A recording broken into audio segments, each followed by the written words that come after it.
During the 1956-57 school year, over 13,000 students came to Purdue University. For some, this will be their last year here. For others, it will be the first. For Purdue, it's year 82, and things get off to a rousing start at the President's Convocation. The symphonic band sets the pace.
For sheer spectacle, the highlight of the football season was the performance of 7,500 high school bandsmen between halves at the Missouri game.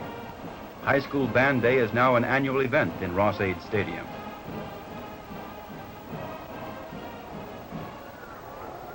Purdue is particularly proud of its 28-14 win over Notre Dame. Here, Tommy Fletcher worms his way through the Irish secondary for Purdue's fourth and last touchdown of the game.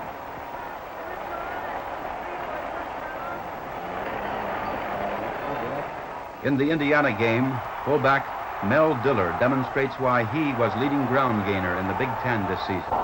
He will co-captain the Boilermakers next year. The final score was 39-20, and Purdue keeps the old oaken bucket for another year.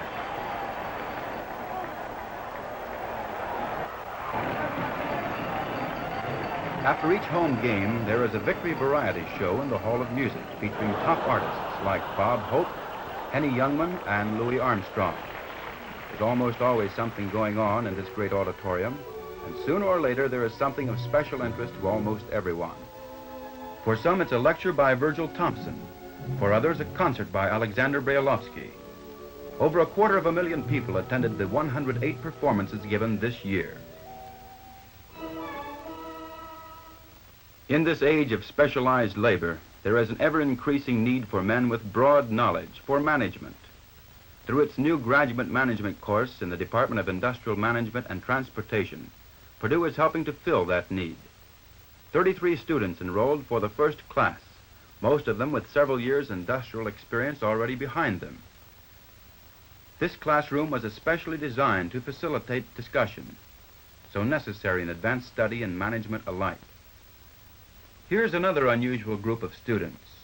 Each one is in the upper half of his class, and each one holds a Purdue Alumni Scholarship.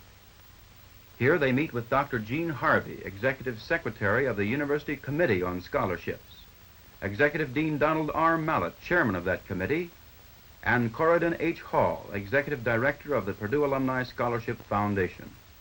Practically all of these students emphasized that they would be unable to get a Purdue education were it not for the generosity of Purdue alumni and friends. Some of these students are truly remarkable. Here's one who has a 6.0 index and still finds time for the Glee Club and other activities. This one also has a 6.0 index, and this one has a 5.8. These are the Fenwick brothers, Charles A., Robert B., and Richard C., about as rare a group of scholars as one could ever hope to find, and Purdue is justly proud of them. Soon autumn is almost over, and Purdue's internationally famous Varsity Glee Club, directed by Albert P. Stewart, acknowledges the change in seasons. The soloist is Alfred Hemmer.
During the winter months this year, the Student Union and the Department of English combined efforts to present Books and Coffee, a series of 8 programs featuring book reviews by members of the English faculty. Here, Dr. Darrell Abel discusses Anglo-Saxon attitudes by Angus Wilson. There was any danger of his digging up the truth and thus disturbing the comfort of persons around him who were living on lies of such long standing that they had become venerable and prescriptive. On winter nights, it's basketball. Compiling 15 wins against 7 losses through the year, Ray Eddy's Boilermakers came out with the best season record in the Big Ten, but had to be satisfied with a 5th-place tie in conference play. Exciting games such as this one with Michigan State made the difference. Senior Lamar Lundy, voted most valuable player on both the football and basketball teams this season, played the best game of his career as he scored 21 points. With 1 minute and 42 seconds left to play, senior Joe Campbell sank a free throw for a 64-63 lead. State came back to make it 66-64, and Lundy quickly tied it. But the Spartans had time to score again, leaving a joyful Michigan State team and long faces for the Boilermaker fans. One of the most popular extracurricular activities on campus for participants and audience alike is the Purdue Play Shop. Under the direction of Professor Ross Smith, more than 400 students combine their talents to present 4 plays a year in the Hall of Music. Out! My wolf! No, I'll take that back! Father! Dear Father! One of this year's shows was that great melodrama, 10 Nights in a Barroom, complete with all the signs of sin and the message which originally made it famous.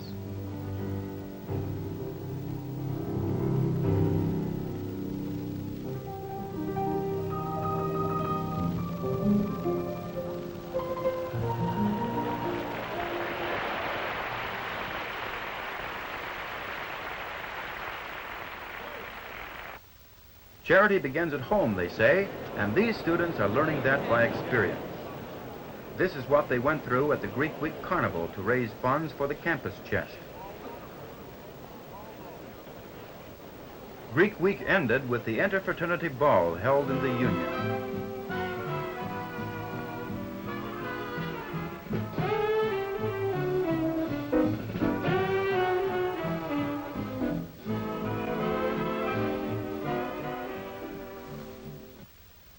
The campus chest drive continued with the election for the ugliest man on campus. Candidates were nominated by the various women's housing units.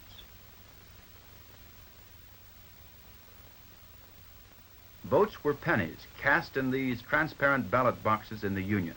Supervised by Alpha Phi Omega, the election helped to take the campus chest well beyond its goal. The winner, Ugg Uggaboo, seen here with his crown and loving cup. The Weatherman was the big winner in the Western Conference this year, as the Boiler batsmen ended the season with a 3-win, 3-loss record and 9 games rained out.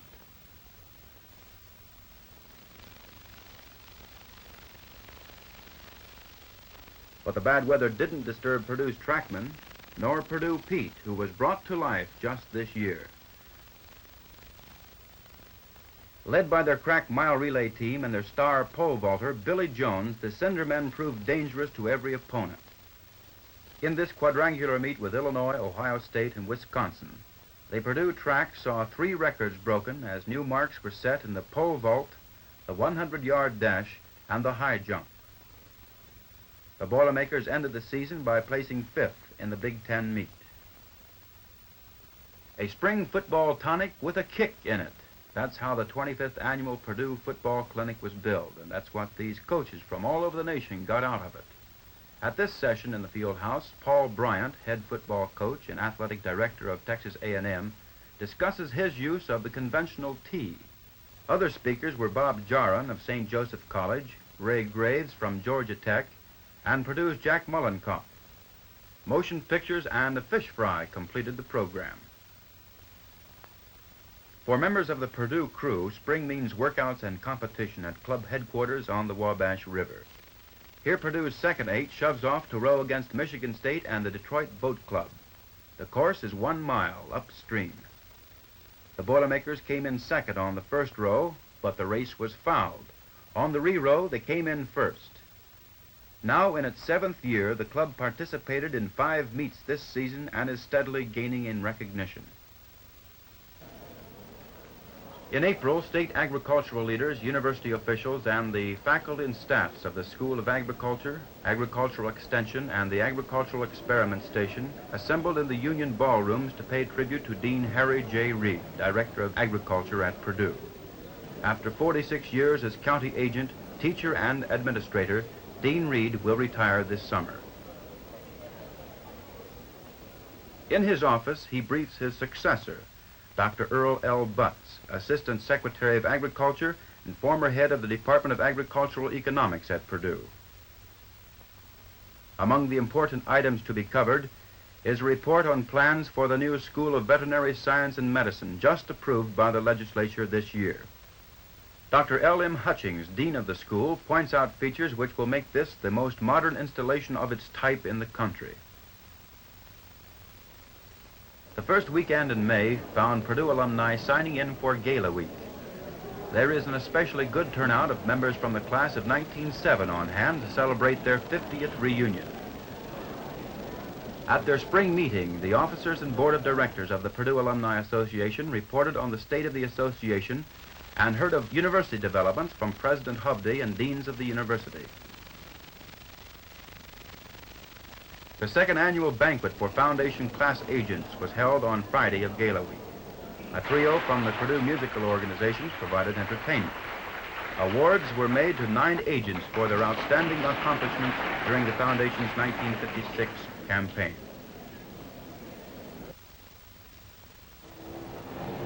Between meetings and other main events on the program, there were special guided bus tours to bring alumni up to date on the university's $36 million expansion program.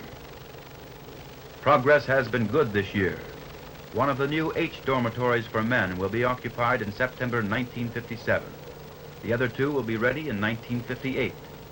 The new intramural gymnasium will also begin operation this fall. Several of the new married students' courts have already been occupied.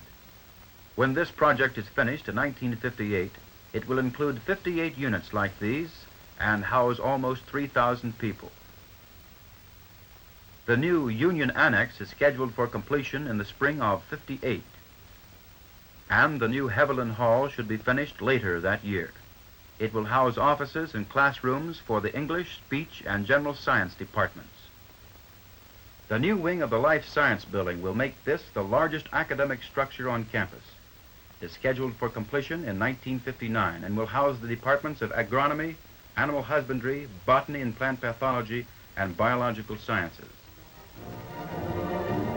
Rosier Euler, class of 1892, and the All-American Marching Band led the Gala Week Parade to John Purdue's grave.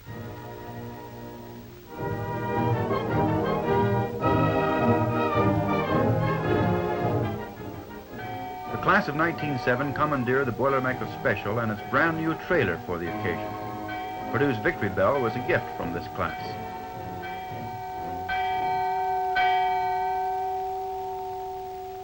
The climax of Gala Week was at the banquet in the Union Ballrooms on Saturday night, when the alumni presented to the university a portrait of the late Dr. Frank C. Hockema.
President Hovde accepted the portrait for the university. Following Gala Week, the campus prepared for Mother's Day. Entertainment included receptions, a university sing, and a concert by the symphonic band. The biggest event in spring is Combined Corps Day, when all the ROTC units mass for the President's review. This year, more than 4,000 cadets took part in the ceremony. 320 of these cadets belong to the reserves or regular armed forces and are completing 4 years of ROTC instruction. In a few more weeks, they will receive their commissions and begin active duty with the Army, Navy, Air Force, and Marines. Decoration Day found Purdue's All-American Marching Band at the Indianapolis Speedway. It was their 12th appearance there, a record unmatched by any other college band. Directed by Al Wright, this year's band is the largest in Purdue's history.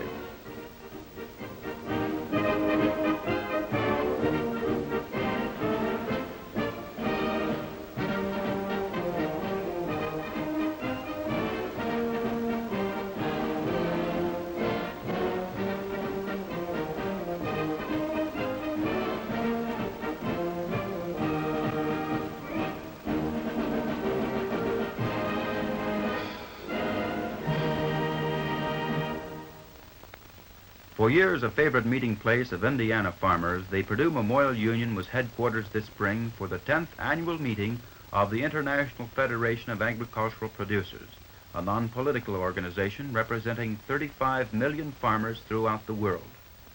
200 delegates from 27 countries shared news and views on such topics as production, marketing, and the regulation of agriculture by various governments. The meeting was conducted in both French and English. Translations were broadcast to the wireless earphones provided each delegate. At commencement this spring, 3 distinguished alumni and faculty members received honorary Doctor of Engineering degrees. Here we see them with their sponsors and President Hovde. And so the year ended with the inauguration of 2,700 new Purdue alumni.